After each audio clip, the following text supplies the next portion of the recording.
distinguished representative of South Africa. Thank you, Madam Chair. We align ourselves with the statement delivered by distinguished delegate of Chad on behalf of the Africa Group. On agenda item 107, South Africa encourage awareness-raising initiatives to enhance public understanding of the benefits of legal human organ, tissue, and cell donation, as well as the risk associated with illicit transplantation in order to prevent trafficking of this purpose. South Africa's active participation in the Conference of the State Parties of UNCAC underscores its strong commitment to the full and effective implementation of this convention and its implementation review mechanism.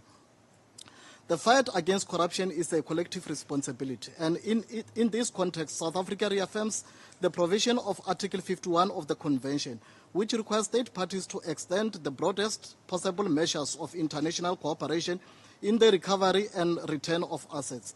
Furthermore, corruption disproportionately affects women, limiting their access to resources and opportunities while increasing their vulnerability to exploitation and bribery, and making the promotion of gender equality and the empowerment of women essential in effectively combating corruption.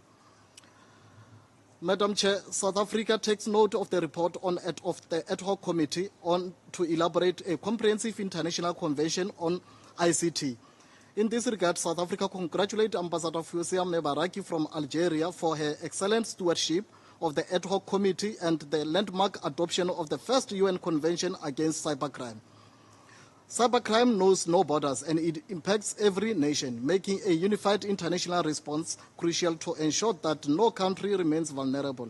International cooperation is therefore essential.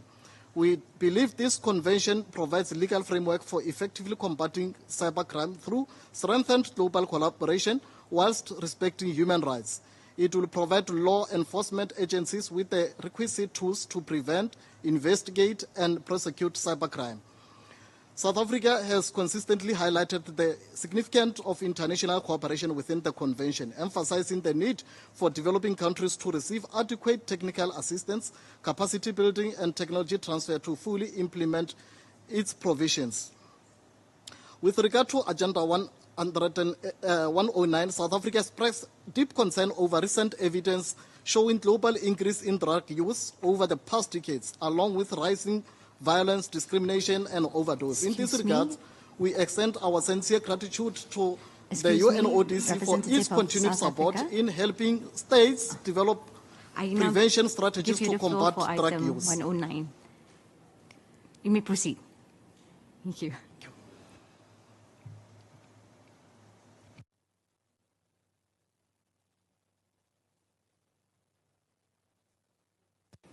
You can start your statement on agenda item 109. The representative from South Africa, please. I can continue? Yes, you may. Oh, thank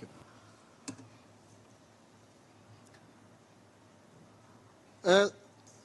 We believe that the world drug problem is a common and shared responsibility and that international cooperation is vital. We support a balanced approach centered on the human rights of those affected by drug use disorders and dependence, and inclusive of perspectives on harm reduction in tackling the global drug use. For this purpose, South Africa is firmly convinced that any efforts to address the world drug problem must be grounded in a comprehensive, scientific, and evidence-based approach that prioritizes human rights, health, gender sensitivity, youth responsiveness, and effective law enforcement. We thus urge member states to strengthen evidence-based strategies for prevention, treatment, and rehabilitation service for substance use disorder. In this regard, we commend the collaborative and mutual reinforcing roles of the various UN bodies, programs, agencies, as listed in the report of the Secretary General. Chair, an important element in addressing the world drug problem is affordability of life-saving medicine, which poses a significant challenge for developing countries, particularly in Africa.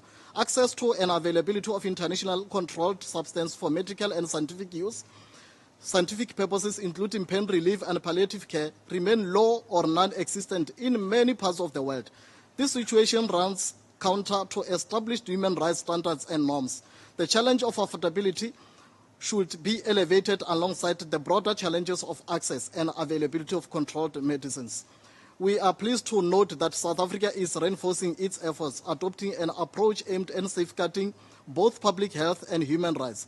South Africa remains committed to strengthening an inclusive approach which includes harm reduction programs that seeks to uphold inherent dignity and rights of persons affected by drug use disorder, including their communities. I thank you.